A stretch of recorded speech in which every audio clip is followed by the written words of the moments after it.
Hi, I got a couple of pure arrows here, and can you tell the difference between these two rackets? And I'm not referring to the racket models. Now can you see what changed? And no, I'm not referring to the grips either.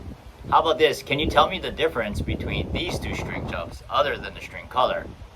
Or maybe this will give you a better idea of what I'm referring to.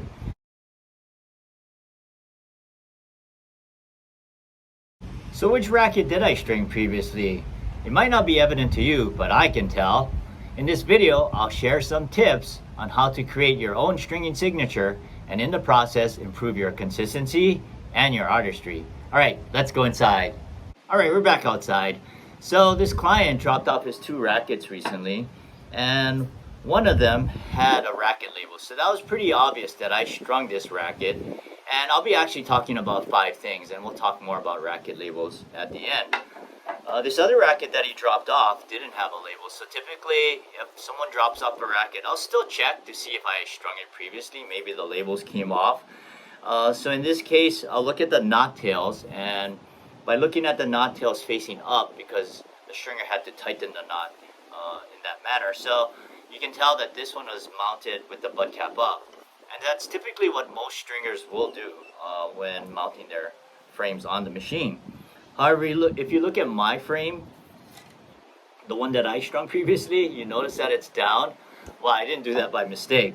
I actually do that on purpose, and it does make it more recognizable. But in case you're wondering why I originally mounted my rackets with the butt cap down, I'll tell you at the end of this video.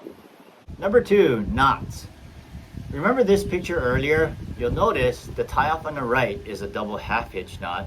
The tie-off on the left is a pro knot, and that's what I prefer to use when I string. Now there's nothing wrong with a double half hitch knot, but you'll notice that the two knots are not tied off the same way. Tying uniform knots makes the string job look a lot cleaner. Number 3, let's talk about string installation. Although these rackets were strung one piece, let's take a look at the one that I didn't string previously. So by looking at the markings, I figured out that this is Solinco Turbite. And since it is a polyester string, I would never string polyester one piece. I prefer to string polyester 2 piece for the reason that it's easier, I feel, to install the crosses, and I can reduce the friction by going with 2 pieces.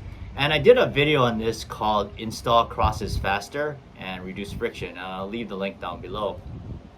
The IART also prefers to string all rackets 2 piece over 1 piece. And I'll also provide a link to an article on their website about the benefits of 2 piece stringing. As for this racket that I previously strung with Ashway Monogut ZX Pro, it looks like polyester, but it's made out of Zyx. And if you've never worked with Zyx before, or Monogut ZX Pro, it's a string that's very susceptible to breakage if not handled carefully, especially when tying off the knot. So I decided to string this 1 piece. If this racket was strung with a full bed of synthetic, multi-filament, or natural gut, I prefer to string 1 piece. If the string pattern is a natural 1 piece, then I'll run the top 2 or 3 crosses before tying off to help maintain the tension on the outer mains. And that's on the same video, Install Crosses Faster and Reduce Friction. Now if the string pattern is not a natural 1 piece, then I'll use my Around the World stringing pattern. On a side note, the US RSA Stringers Digest does list the Babolat Pure Arrow with the option of stringing 1 piece or 2 piece as recommended by the manufacturer. So I hope you got all of this. And it goes to show that there's more than one way to string a racket. Here we have number 4, cutting the knot tails. If you haven't thought about it before, something as detailed as how you cut the string after tying off can leave your signature as a stringer. So one of 2 things that I pay attention to is the knot tail length. According to the US RSA guidelines, the length of the knot tail should be between 1/8 to 1/4 inch. I prefer to keep it under 3/16 of an inch. The second detail that I keep in mind is the angle of the cut. So what I mean by that is I prefer to cut the string as perpendicular as possible so that it almost looks like it came right out of the string package. So what I'm gonna do is I'm gonna go ahead and I don't like to cut down onto the string from the frame down. What I do is I just swivel the racket around and get a clear cut so that I can go perpendicular. And again, I'm staying within an 1/8 to 3/16 of an inch.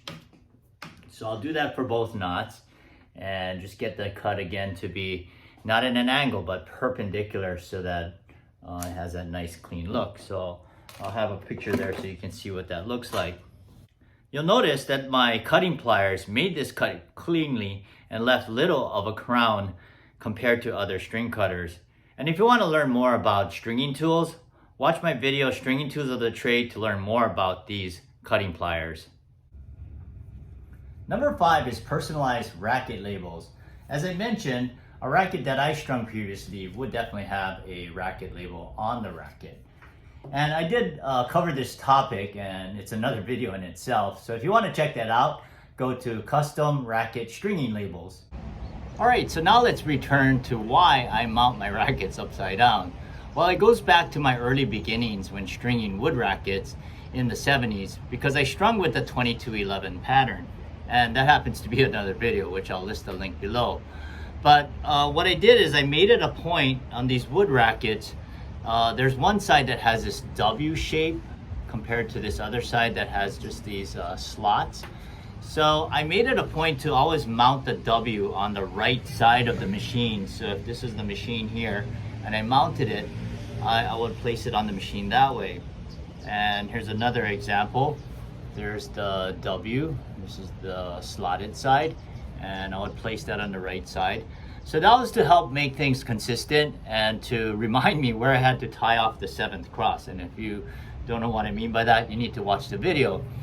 But then I noticed that when I mounted these rackets like that, look at the butt cap, it was upside down. So I noticed that on a lot of rackets. So it was from this era of stringing that I developed this signature. So I hope this video has given you some ideas on how to create your stringing signature. However, if you have your own unique things that you do as a signature, I would love to hear from you. Thanks for watching, happy stringing, and let your strings play.